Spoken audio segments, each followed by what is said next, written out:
Europe 1. Le grand direct de la santé avec Jean-Marc Morandini.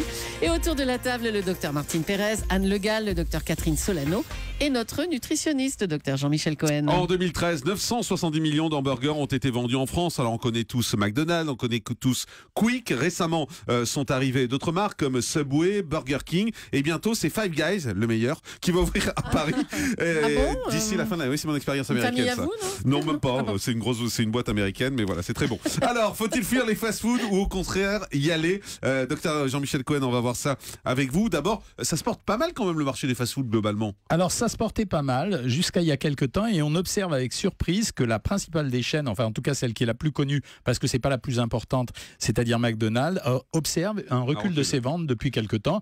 Alors ce recul de ses ventes, il s'explique essentiellement par la montée de l'artisanat. Ça veut dire que on voit notamment en région parisienne à l'heure actuelle éclore des tas de restaurants qui sont spécialisés dans le burger, qui vendent à pas trop cher parce que c'était ça la vraie origine du fast-food. C'était la pub de McDonald's à l'époque aux États-Unis, c'était à $1 le burger et donc ça servait à nourrir des gens qui n'avaient pas beaucoup d'argent. Quand on regarde ce qu'on vend dans les fast-food, on a deux grosses catégories de produits qui identifient le fast-food. Le premier, c'est le sandwich classique. Je rappelle au passage que le premier vendeur de fast-food en France, ce sont les stations-service, parce que c'est là qu'on achète de la nourriture rapide à consommer. Ah oui. On observe d'abord le sandwich et ensuite les boissons. C'est comme ça que ça s'identifie, le fast-food.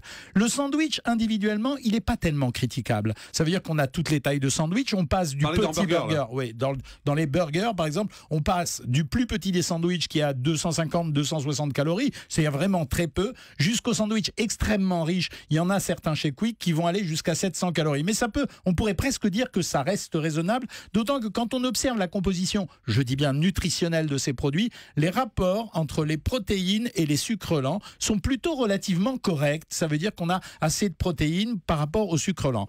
La vraie difficulté, c'est que ce fast-food, pour survivre, il va proposer d'autres gammes de produits et tout le monde le sait. Et dans ces gammes de produits, vous avez bien entendu les classiques pommes de terre, pour lesquelles je dirais que les sandwichs, les salades servent de justification. C'est-à-dire que la salade, elle n'est pas proéminente. Alors il y en a qui la mangent, mais elle n'a pas beaucoup de goût, elle n'est pas très bien composée, et donc c'est les frites qui sont en premier. Alors petit renseignement que je vous donne tout de suite, vous avez deux catégories de frites, vous avez la frite traditionnelle et la frite qui s'appelle notamment la pomme de terre de luxe. Ouais. Assez curieusement, la pomme de terre de luxe est bien moins calorique que la frite normale. Et quand vous regardez les tailles des portions de frites, vous observez que la petite frite, elle est aux alentours de 260-280 calories, c'est-à-dire l'équivalent du hamburger, mais composée uniquement de sucre lent et de graisse. Et la grande frite, elle peut monter jusqu'à 400-420 calories. Donc ce qui plombe le fast-food, en réalité, c'est pas le sandwich qui est pourtant fast-food, ça va être les boissons sucrées. Et là, il y a eu la fameuse polémique récemment sur les fontaines de soda qu'avait offert notamment Quick, sur lequel la ministre a légiféré pour dire que ça allait être interdit. Pourquoi? Parce que on sait que les enfants sont les apporteurs d'affaires des fast-food.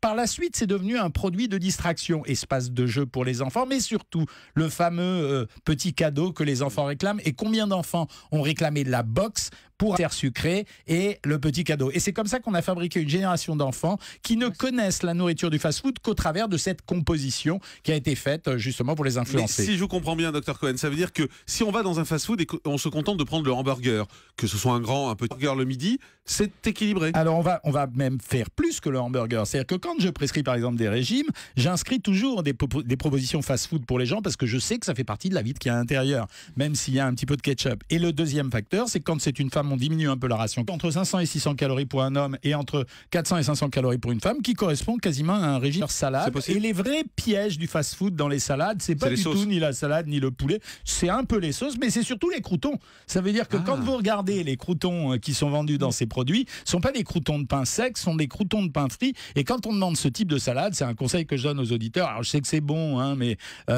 on essaye d'enlever les croûtons et on prend. Il y a des sauces diététiques à peu près partout. Là où je serais vraiment sévère, c'est sur les desserts de fast-food, parce que extrêmement sucrés. Et quand on regarde ces fameuses crèmes qui ont une allure très très appétissante, qui sont très très mal composées, parce qu'en général c'est des graisses pourries avec des sucres pourris dans un bocal pourri. On sent le truc. Alors j'ai été bonne surprise. J'ai goûté récemment dans un fast-food les petits sachets de pommes. pomme. Et j'ai trouvé que non seulement la pomme était bien découpée intelligemment pour les enfants parce que c'était en petits morceaux, mais qu'en plus ça a été ce que vous allez avoir à aller au fast-food. Est-ce que vous êtes capable d'être discriminant dans votre choix? Est-ce que vous êtes capable de vous contenter du sandwich et du fruit? Est-ce que vous êtes capable de faire ça et de ne pas céder à la tentation de la vision de ces produits si alléchants? Alors, on a parlé de la salade en disant, voilà, on enlève les croutons, on fait attention à la sauce. Et les bouts de fromage aussi, il y a du fromage. Il y a des petits bouts de fromage, mais ça va. Ah bon, d'accord. Les milkshakes. Mais c'est du lait, et chez les gosses, c'est un dessert. Non, on parle des adultes, pour nous. Mais vous buvez encore du lait à votre âge? Oui, je bois des milkshakes. Les milkshakes, c'est bon. Ça reste quand même un bon produit parce qu'il est moins gras en réalité que les crèmes glacées qu'on vend, puisqu'une crème glacée, elle se fait avec de la crème fraîche, et que le lait, c'est du lait très sucré, mais ça reste quand même un produit tout à fait correct. Docteur Pérez. Oui, alors, tout à l'heure, vous avez commencé à évoquer le ketchup et vous l'avez quasiment classé dans les fruits et légumes. Alors j'aimerais bien savoir ce que c'est que le ketchup, parce que c'est archi sucré, c'est rouge comme de la tomate, et moi, j'ai l'impression que c'est archi calorique. Donc, qu'est-ce que c'est que le ketchup? Et moi, j'ai toujours entendu dire en plus que le ketchup, fallait pas en prendre parce que c'était plein de sucre. Alors, grande polémique entre les parents non. et moi, d'une façon générale. Le ketchup, c'est 12 grammes à 12 grammes à 18 grammes de sucre pour 100 grammes. Et vous en mettez rarement plus de 2 cuillères à soupe, c'est-à-dire 20 grammes. C'est-à-dire que le maximum de sucre que vous avez dans du ketchup, c'est 3,6 grammes quand vous laissez un enfant en manger. Mais ça lui donne tellement plaisir et ça lui fait tellement plaisir d'en consommer que ça a été la grande bagarre américaine où quand Michelle Obama a voulu interdire les pizzas et a voulu interdire le ketchup, les fabricants de ketchup ont réagi en disant mais pas du tout, vous devez considérer le ketchup comme un légume. Pourquoi? Parce que c'est de la tomate cuite légèrement sucrée.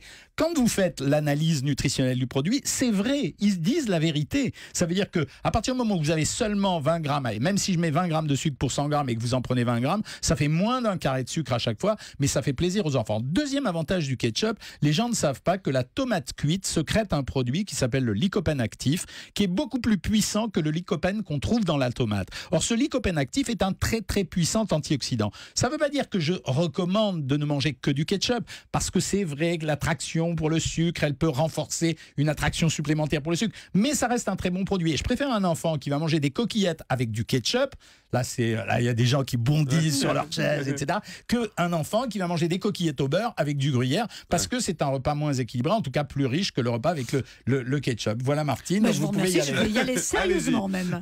Quand on est dans les fast-food, on voit parfois des filles qui prennent des hamburgers en disant ah ben vous m'enlevez le ketchup, vous m'enlevez la moutarde, vous m'enlevez la sauce parce que je suis au régime. C'est utile ou pas, franchement? C'est des choses. Voilà, c'est des choses. Non, alors la sauce, je vais vous donner la composition. En réalité, il n'y a pas beaucoup de viande dans un burger.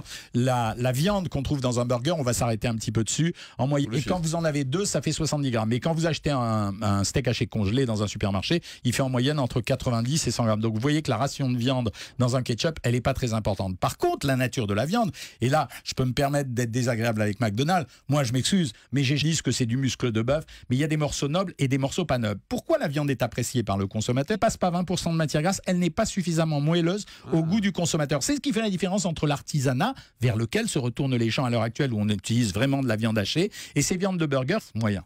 Docteur Pérez. Oui, moi j'adore les hamburgers, mais dites-moi, et le pain, vous n'avez pas parlé du pain? Catégorie que vous avez cité tout à l'heure. Ça commence mal cette émission, ça commence mal.